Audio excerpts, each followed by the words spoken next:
November 27th, 12:06 p.m. Silver trading just stopped. Officially, they called it a cooling failure, a technical glitch. But traders knew instantly this wasn't a glitch. This was a warning shot, because only hours before the halt, rumors started circulating across trading desks. The world's largest banks had just sold nearly 250 million ounces of silver they may not actually own. And now, someone big, was demanding physical delivery. Nobody had answers. But everyone knew one thing. When exchanges halt mid-session, something is very, very wrong. Fast forward just a few days, December 4th, silver is hovering around $59.65, the highest in history, up 101% in a single year. Compare that, gold, up 60%.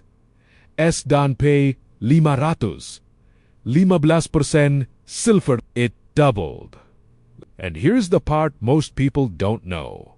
This is only the second time in history. Silver has done this the last time. 1979, the Hunt brothers squeeze, but this time, it isn't manipulation. It's mathematics. In November alone, institutions reportedly poured 15.7 million ounces into silver. 9 out of the last 11 months had inflows, not retail traders, not hype, not YouTube influencers. This is sovereign wealth funds, pension funds, billion-dollar asset managers. And they started accumulating 9 months ago. So, the real question is, what did they see in March that the world completely missed? What data crossed their desks that mainstream media never reported? Total silver ETF holdings are now estimated at 1.13 billion ounces. A new record, when the last record was 1979, right before silver nearly hit $50, and the commodity market imploded. Patterns don't lie. History doesn't whisper. It repeats. This time, the problem isn't speculation. The problem is physical reality. The London Bullion Market Association, the global center of precious metals, used one word in November that should have been front-page news. Seizure. Not tightness, not pressure. Seizure. That's a medical term. It means the body stops functioning. Convulses. Locks up. Lease rates, the cost to borrow silver, spiked to 39%, and banks were paying credit card interests just to borrow metal for a few weeks. Why would any bank do that? Because they may have sold silver they never had. Paper promises meeting physical reality. COMEX, the heart of U.S. silver trading, held around 130 million ounces in 2021. Today, reportedly under 30 million. A 78% collapse in 4 years industrial demand. Approximately 700 million ounces per year. Do the math. 30 million ounces covers 2 weeks of industrial consumption. 2 weeks? If the world stopped producing silver today, the industrial system would hit a wall in 14 days. Friday afternoon. Low liquidity. Silver is climbing from $54 to $55 to $56. Then, suddenly, a massive spike by orders flooding in. Price racing upward. And then, halt. Just like GameStop. Just like nickel 2022. Just like every time a major player gets trapped. The reason? Simple. You can manipulate paper markets until paper meets physics. Silver is now in its 5th straight year of deficit. 2021 deficit, 2022 deficit, 2023 deficit, 2024 deficit 2025.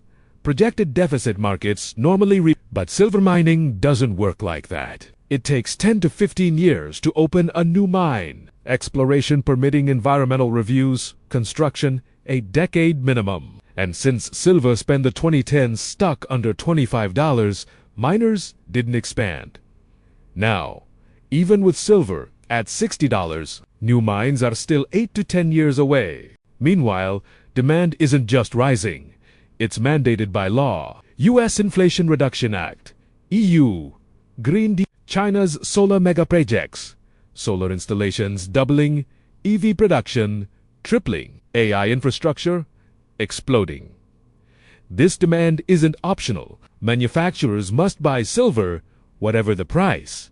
If they don't, they violate contracts, lose subsidies, face lawsuits. So the question isn't, what will people pay for silver?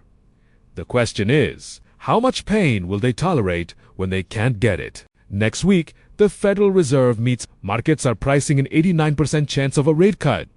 Rate cut. Weaker dollar. Weaker dollar. Higher commodity prices. Higher commodities. Higher silver. It's mechanical. And rumors say Kevin Hassad, a known doff, is being considered for Fed chair. If that happens, silver's floor isn't $60. It's whatever number scares the bond market. Palladium 2020. Most people ignored it. Flat supply, rising demand. Small deficits, then suddenly shortage. Car makers couldn't get metal. Price $2,000 gives $2,900 in 1 year. Even after mines reopened, prices never returned. Because once industries lose trust, a shortage becomes self-fulfilling. Silver today looks like Palladium 2020 on steroids. October 2025, Bank of America drops a bombshell forecast. $65 silver by 2026.